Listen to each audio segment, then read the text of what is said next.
Assalamualaikum warahmatullahi wabarakatuh. Sahabat Toba dan sahabat Villa serta sahabat Islam seluruh dunia, kembali lagi di channel Toba TV. Aktifkan tanda loncengnya, share, like, dan komen yang bijak. Sebuah kisah nyata, yaitu seorang pedagang atau tukang cincau yang berkeliling menjual es cincaunya di daerah Jawa Barat Sukabumi. Sebenarnya bapak tersebut atau pria tersebut yang berumur 66 tahun tersebut adalah dulunya seorang yang kaya raya. Bahkan beliau adalah manajer diskotik di daerah itu. Dulu penghasilannya sebesar 100 juta per bulan. Kini beliau jatuh miskin jadi tukang cincau, namun beliau mengaku sangat bahagia. Dunia ini tidak ada yang tahu, hanya Allah yang tahu, sehingga bisa membolak-balik hati manusia, bisa merubah kehidupan manusia. Jika kita melihat penjual es cincau di Sukabumi, Jawa Barat, tak ada yang aneh. Akan tetapi bila ditelusuri, ternyata ia dulunya adalah seorang manajer. Dulunya memanglah seorang manajer di salah satu diskotik ibu kota tersebut. Pria yang berumur 66 tahun tersebut bernama Hasanuddin. Namun, roda kehidupan Hasanuddin telah berputar 180 derajat.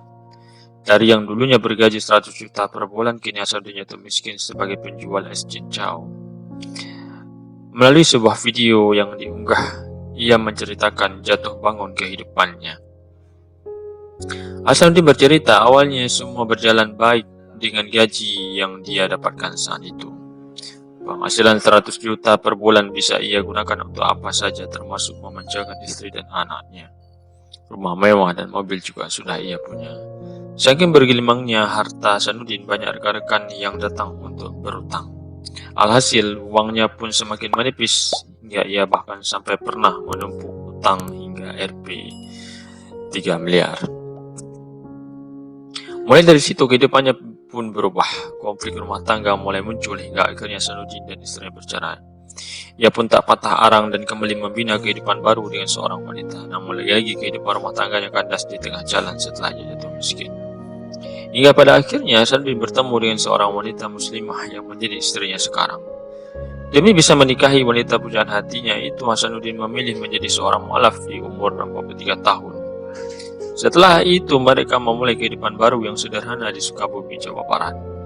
Meski jauh dari kekayaan seperti pada masa lalunya dulu sebagai manajer diskotik, namun Hasanuddin mengaku senang. Sebab dalam kehidupannya sekarang yang sederhana sebagai seorang penjual es cincau, ia mengaku lebih merasa tenang. Pernah suatu ketika ia dihadapkan pada kesulitan saat hendak membelikan anaknya sepatu dan membayar uang sekolah sebanyak 300.000. Saat itu dagangannya tak kunjung laris hingga cincaunya mulai rusak, namun Hasanuddin tetap berikhtiar. Rezeki pun tak kemana, tiba-tiba datang seorang pembeli yang membayarnya 300.000 untuk 2 bungkus es yang dia jual. Hasanuddin pun bersyukur karena meski nilainya kecil, namun Allah selalu ada ketika ia membutuhkan pertolongan. Saya buka uangnya pas 300.000. Ya Allah, saya sedih. Allah itu sering tolong saya. Allah tolong saya jadi ada uang untuk beli sepatuan. Dulu saya dapat gaji 100 juta, sekarang nilainya dari itu, ucapnya. Nah, kisah nyata ini membuat kita menjadi inspirasi bagi kita semua bahwa kehidupan manusia hanya Allah yang tahu, dan Allah bisa membolak-balikkan hati manusia dan bisa merubah sifat manusia dan bisa merubah kekayaan manusia dari yang dulunya berada akhirnya tidak berada. Maka kita bersyukur apa yang kita nikmati hari ini, apa yang kita dapatkan hari ini, apa yang kita hasilkan hari ini. Kita banyak bersyukur, banyak bersedekah kepada Allah yang membutuhkan, dan kita doakan juga kepada Bapak Hasanuddin untuk terus istiqamah, bersabar di dalam cobaan Allah, sehingga Allah akan memberi keberkahan dan kebaikan lebih baik lagi kepada Bapak Hasanuddin. Dan kepada sahabat-sahabat Toba TV semua, marilah kita sama-sama bersyukur terhadap apa yang kita dapatkan dan kita nikmati pada hari ini. Billahi taufiq wal hidayah. Wassalamualaikum warahmatullahi wabarakatuh.